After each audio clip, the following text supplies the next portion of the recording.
நீங்கள் வெளிநாட்டில் இருந்தாலும் பயண தடைகள் மற்றும் சிரமங்களால் அருகில் இருக்க முடியாத இந்த நேரத்தில் உங்கள் பெற்றோருக்கு மருத்துவ தேவைகளை வழங்கி எங்கள் சொந்த பெற்றோரை போல நாங்கள் அன்புடன் பராமரிப்போம். மெடிப்ளேஸ்.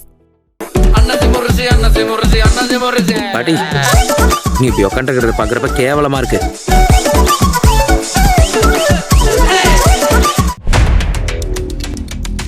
மத்திய கிழக்கில் நிலவும் தற்போதைய போர் சூழல் ஒரு புதிய கட்டத்தை எட்டியுள்ளது.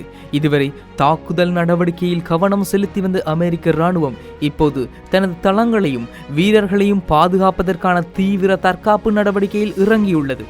இதற்கு முக்கிய காரணமாக அமைந்தது ஈரானின் துல்லியமான ஏவுகணை தாக்குதல். பல தசாப்த காலங்களாக அமெரிக்க இராணுவம் தனது வான்வெளி வலிமையை நம்பியே போர் வியூகங்களை அமைத்தது.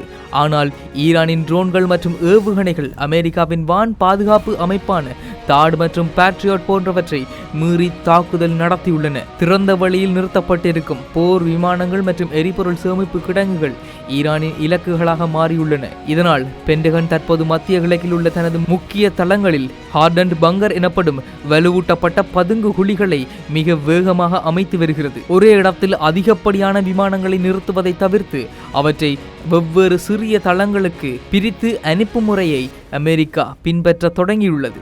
சமீபத்திய தாக்குதல்கள் அமெரிக்காவின் சில முக்கியமான தளங்களின் பாதுகாப்பை கேள்விக்குறியாக்கியுள்ளன. சவுதி அரேபியாவில் பிரின்ஸ் சுல்தான் ஏர்பேஸில் நடாத்தப்பட்ட தாக்குதலில் கண்காணிப்பு மற்றும் கட்டளை மையமாக செயல்படும் மிக விலை உயர்ந்த E3 சென்ட்ரி விமானம் சேதமடைந்ததாக கூறப்படுகின்றது. கிட்டத்தட்ட 3 விமானங்களுக்கு மேல் அங்கு சேதமடைந்ததாக கருத்துகள் தெரிவிக்கப்படுகின்றது. ஜோர்டானின் முவாக்பக் சால்டி மற்றும் கத்தாரில் உள்ள அல் உதித் ஆகிய தளங்களிலும் நிலத்தடி பாதுகாப்புகளை அதிகரிக்க அமெரிக்க இராணுவ பொறியியலாளர்கள் குழு தீவிரமாக செயற்பட்டு வருகின்றது. அமெரிக்காவின் வான்வெளி தாக்குதல்களை எதிர்கொள்ள ஈரான் பிரம்மாண்டமான நிலத்தடி தற்காப்பு முறையை கையாண்டு வருகிறது. ஈரான் தனது ஏவுகணைகளை மலைகளுக்கு கீழே சுமார் 500 மீட்டர் ஆழத்தில் மறைத்து வைத்துள்ளது. இந்த பதுங்கு குழிக்குள் ஏவுகணைகள் கொண்டு செல்ல ரயில் போக்குவரத்து வசதிகளும் செய்யப்பட்டுள்ளன. அமெரிக்காவின் பங்கர் பஸ்டர் குண்டுகளால் கூட சுமார் 10 முதல் 30 மீட்டர் ஆழம் வரையே ஊடுருவ முடியும். ஆனால் ஈரானின் தளங்கள் 500 மீட்டர் ஆழத்தில் இருப்பதால் வான்வெளி தாக்குதல்கள் மூலம் அவற்றை முழுமையாக அழிப்பது சாத்தியமற்ற ஒன்றாக மாறியுள்ளது. ஈரானின் துல்லியமான தாக்குதல் திறனுக்கு பின்னால் ரஷ்யா அல்லது சீனா தொழில்நுட்ப உதவி மற்றும் உளவு தகவல்கள் இருக்கலாம் என பாதுகாப்பு ஆய்வாளர்கள் கருதுகின்றனர். இது ஒரு பிராந்திய போராக மட்டுமில்லாமல் வல்லரசுகளுக்கு இடையிலான மறைமுக போட்டியாகவும் உருவெடுத்துள்ளது. அமெரிக்க இராணுவம் தனது வரலாற்றில் முன்னெப்போதும் இல்லாத அளவிற்கு தற்காப்பு நிலைக்கு தள்ளப்பட்டுள்ளது.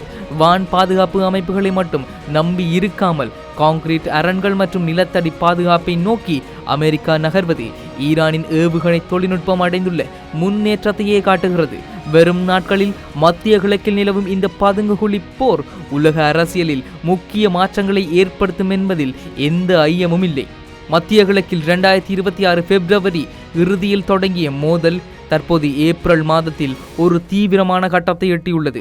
அமெரிக்கா தனது ஆபரேஷன் எபிக் ஃபியூரி நடவடிக்கை மூலம் ஈரானின் இராணுவ கட்டமைப்பை சிதைக்க முயலும் வேளையில் தொழில்நுட்ப ரீதியாகவும் புவியியல் ரீதியாகவும் இந்த போர் பல புதிய பரிமாணங்களை வெளிப்படுத்தியுள்ளது. அமெரிக்க விமானப்படை தனது B-1B லான்சர் ரக போர் விமானங்களை இந்த மோதலில் மிக தீவிரமாக பயன்படுத்தி வருகிறது.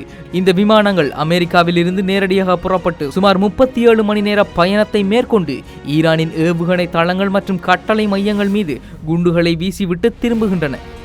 குறிப்பாக ஈரானின் இஸ்லாமிய புரட்சிகர காவல்படை மற்றும் அதன் பாலிஸ்டிக் ஏவுகணை உற்பத்தி நிலையங்கள் குறிவைக்கப்படுகின்றன. மார்ச் மாதம் தொடக்கத்தில் மட்டும் சுமார் 1250க்கு மேற்பட்ட இலக்குகள் தாக்கப்பட்டதாக தகவல்கள் தெரிவிக்கின்றன. ஆஸ்திரேலியா தனது அதிநவீன E-7A ஆரம்ப எச்சரிக்கை விமானத்தை ஐக்கிய அரபு அமீரகத்திற்கு அனுப்பியுள்ளது. ஈரானின் தற்கொலை ட்ரோன்கள் மற்றும் ஏவுகணைகளை கண்டறிந்து அழிப்பதில் இந்த விமானம் முக்கிய பங்கு வகிக்கிறது.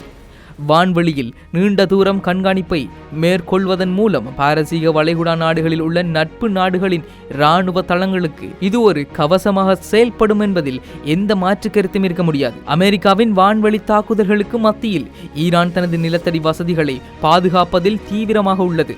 இஸ்பஹான் மற்றும் நட்டான்ஸ் போன்ற பகுதிகளில் உள்ள மலைகளுக்கு அடியில் 80 முதல் 500 மீட்டர் ஆழத்தில் புதிய சுரங்க பாதைகள் அமைக்கப்பட்டுள்ளதாக கருத்துக்கள் தெரிவிக்கின்றன. அமெரிக்காவின் மிகப்பெரிய பங்கர் பஸ்டர் குண்டான GBU-57 கூட துளைக்க முடியாத கடினமான கிரனைட் பாறைகளுக்கு அடியில் ஈரானின் அணுசக்தி மற்றும் ஏவுகணை தளங்கள் மாற்றப்பட்டுள்ளன.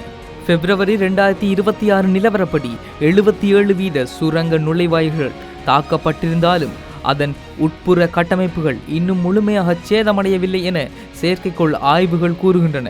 தரை மற்றும் வான்வெளி தாக்குதல்களை தாண்டி கடல் வெளியிலும் போர் மேகங்கள் சூழ்ந்துள்ளதாக கருத்துகள் தெரிய வருகின்றன. ஹார்முஸ் நீரிணை மற்றும் செங்கடல் பகுதிகளில் ஈரான் கடல் கன்னிவெடிகளை பயன்படுத்தக்கூடும் என்று அச்சம் நிலவுகிறது.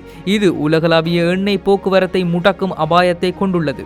ஈரானுக்கு ஆதரவாக ஏமானில் ஹீதி அமைப்பினர் போரில் நேரடியாக குதித்துள்ளதாக அறிவித்துள்ளனர்.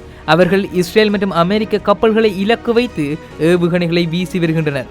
அமெரிக்க அதிபர் டொனால்ட் ட்ரம்ப் ஈரானின் கடற்படை மற்றும் விமானப்படை பெருமளவு அழிக்கப்பட்டு விட்டதாகவும் போர் அதன் இறுதி இலக்கை எட்டி விட்டதாகவும் அறிவித்துள்ளார். இருப்பினும் ஈரான் தனது நிலத்தடி நகரங்களில் இருந்து இன்னும் கடுமையான பதிலடி கொடுக்கப்படும் என எச்சரித்து வருகிறது. இந்த போர் வெறும் ஆயுதங்களுக்கு இடையிலான மோதல் மட்டுமல்ல, இது அமெரிக்காவின் அதிநவீன வான்வெளி தொழில்நுட்பத்திற்கும் ஈரானின் ஆழமான புவியியல் தற்காப்பு திறனுக்கும் இடையிலான ஒரு பெரும் போராட்டமாகும். மத்திய கிழக்கில் நிலவும் இந்த மோதல் வெறும் இரு நாடுகளுக்கு இடையிலான அதிகார போட்டி என்பதை தாண்டி உலகளாவிய இராணுவ தொழில்நுட்ப வரலாற்றில் ஒரு முக்கிய திருப்பு முனையாக மாறியுள்ளது. வான்வெளி தாக்குதலில் உலகின் தன்னிகரற்ற சக்தியாக திகழும் அமெரிக்காவிற்கும் நிலப்பரப்பின் இயற்கையையும் நிலத்தடி கட்டுமானங்களையும் தனது தற்காப்பு கோட்டையாக மாற்றிய ஈரானுக்கும் இடையிலான இந்த போர் எதிர்கால போர் முனைகள் குறித்து புதிய பாடங்களை கற்றுக் கொடுத்துள்ளது. அமெரிக்காவின் B-1B லான்சர் மற்றும் E-7 போன்ற அதிநவீன வான்வெளி தொழில்நுட்பங்கள் தாக்குதலில் எவ்வளவு வீரியமிக்கவை என்பது நிரூபிக்கப்பட்டுள்ளது. இருப்பினும் ஈரானின் நிலத்தடி ஏவுகணை நகரங்கள் ஒரு முக்கியமான உண்மையை உலகிற்கு உணர்த்துகின்றன.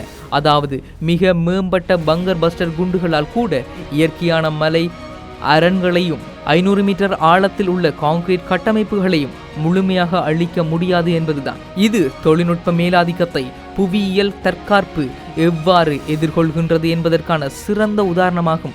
இதுவரை ஆக்கிரமிப்பு மற்றும் தாக்குதல் பாணியிலேயே தனது படை நகர்த்தல்களை மேற்கொண்ட அமெரிக்கா இப்போது மத்திய கிழக்கில் உள்ள தனது தளங்களை பாதுகாக்க செயலற்ற தற்காப்பு முறையை நோக்கி நகர்ந்துள்ளது.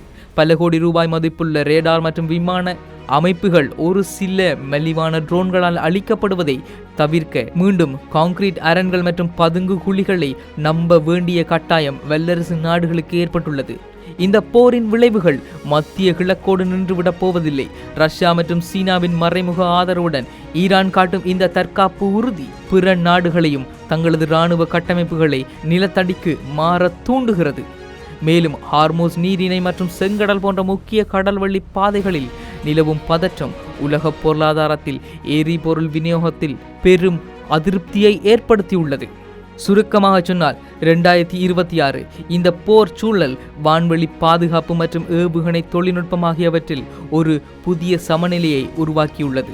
அமெரிக்கா தனது தாக்குதல் திறனை தொடர்ந்து மெருகேற்றினாலும் ஈரானின் நிலத்தடி பாதுகாப்புகள் அந்த தாக்குதல்களின் வெற்றியை தீர்மானிக்கும் காரணியாக மாறியுள்ளது.